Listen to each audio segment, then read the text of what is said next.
first time, an electric Ford is going up against an electric Chevrolet. And folks, this is the new normal.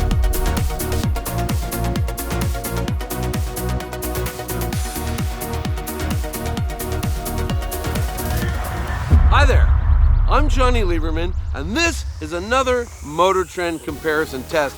This is the Ford Mustang Mach-E California Route 1 edition, and this is the all-new Chevrolet Blazer RS.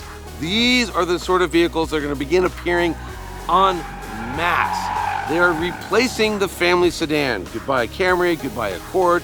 Instead, you're going to see a whole bunch of electric SUVs just like these two. And they're pretty spacious, they drive well, they go about 300 miles on a charge, and they're all-wheel drive. But the question is, and for the umpteenth time, which one of these two is better, the Ford or the Chevy? Let's find out. The design of the Ford Mustang Mach-E comes down to one thing: Ford's still controversial decision to make their electric SUV a Mustang. So it's got to look sporty and aggressive, and maybe it's overcompensating a little bit, because I mean, look at this angry face. You know, why are you so angry taking your kid to soccer practice? I don't know. But look, it's got teeth coming out of the headlights. Hey, I get it. You know, they wanted it to look like a sports car, but back to these teeth for a second. I think they kind of mimic the look of this little weird winglet here. Now, what's this? Well, Ford made the odd, frankly, decision not to have door handles on the car. Instead, there's these little electric pushy things. On this, you can grab onto and open, and it's just weird. Speaking of visual trickery, Mach-E's loaded with it. Your eyes tell you this is the roof. Ooh, it's so sporty, it's so coupe-like Mustang. Really, this is the roof. Your head is up in this area.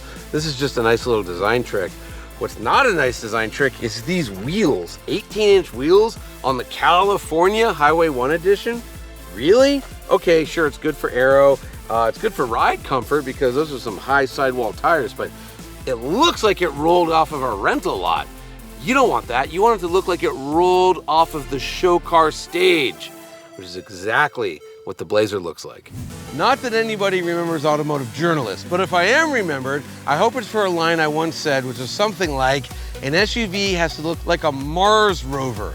Meet the Chevy's Mars rover. Look at this thing. It's the future. This is what concept cars looked like when I was a kid. It's just cool. Look at the grille. Smoked plastic? Why not? I'll take it. Functional air vents on the family car? Let's cool the tires. It's awesome. Speaking of the wheels, 21 inches, and you should see these things in motion. They look awesome. Personally, I would have gone with 23 inches. That's just me. There's a lot going on right here. Okay, this opens up, and this is where you plug the thing in to charge. It's a little busy, but this black plastic boomerang right there, that echoes the intake vent of the mid-engine Corvette. So there's your Chevy family resemblance.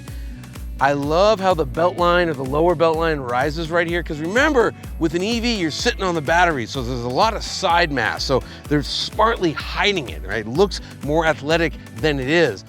Unlike the Mustang, though, where they did a roof trick to kind of, you know, make it look sporty, yet still give you cargo room, this roof is pretty much straight. It's like a wagon or a traditional SUV.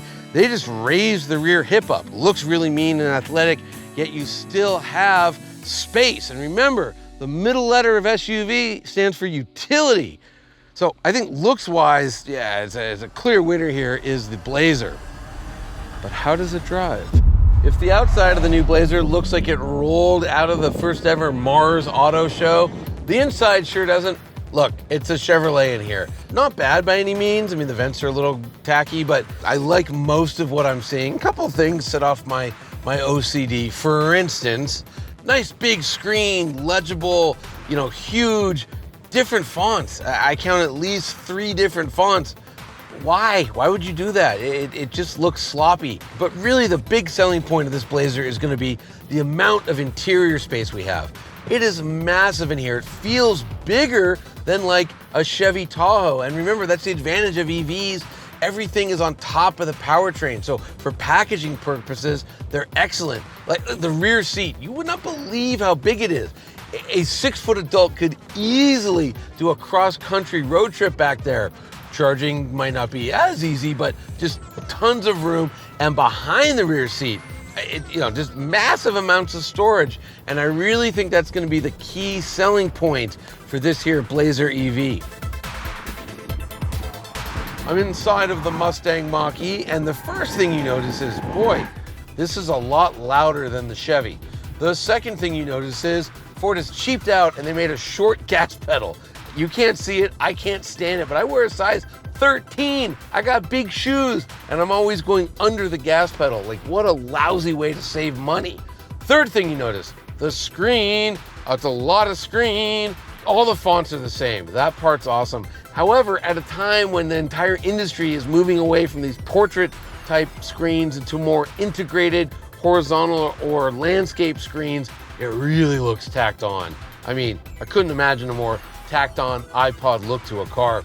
The rest of the interior, it's fine. It's a lot of different grays and blacks. It is tight in here. I mean, noticeably smaller inside than the Chevy. And so if you're a large person or you're buying an SUV because you need a lot of space, the Blazer might be your better choice over the Mach-E simply because of the interior space.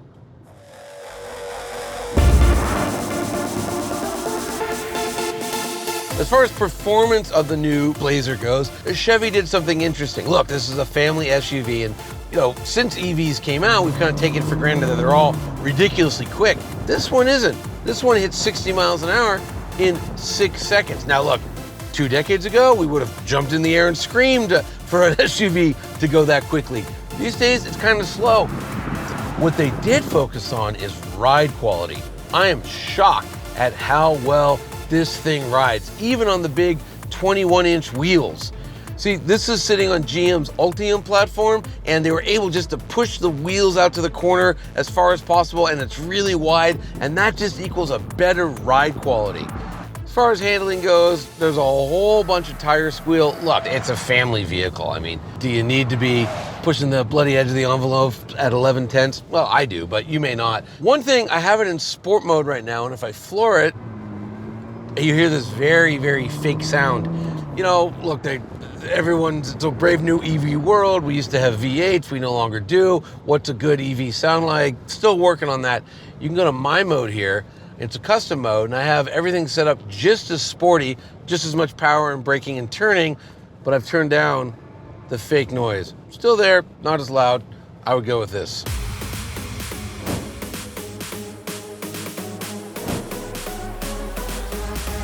All right, now as far as handling and performance goes, ride quality is stiffer inside the Mustang than in the Blazer, but as far as performance, I mean, this is much, much better. It's way quicker, way more powerful. It's got like an extra, 75, 65 horsepower, something like that. 288 versus, I think, 348 for the Mustang. It corners, the suspension's way better, the body control's way better. Sadly, the tires are completely bogus. So if you like tire squeal, here, get a whole lot of them in these tires. I think you can spec better tires. To a certain extent, a Mustang has to handle, where a Blazer, there's never been a good handling Blazer ever. So if you need an electric family SUV that's super fun to to drive in a sportive manner around a racetrack, think Ford Mustang Mach-E. To conclude this video, I really do not like saying the car that performs and drives better is the loser, but I think with these two, that's the case. Yes, the Ford Mustang Mach-E can outdrift and out-accelerate and out-handle the Chevy Blazer RS. But I think in this segment, remember, these are the replacements for the mid-size family sedan, I don't think performance matters all that much. If you take a look at the Blazer, it looks better, it's got a nicer interior, it rides so much better, and it has tons more room inside. And I think in this segment, that's really what counts. And so therefore, the winner of this MotorTrend comparison test is that Blazer right there.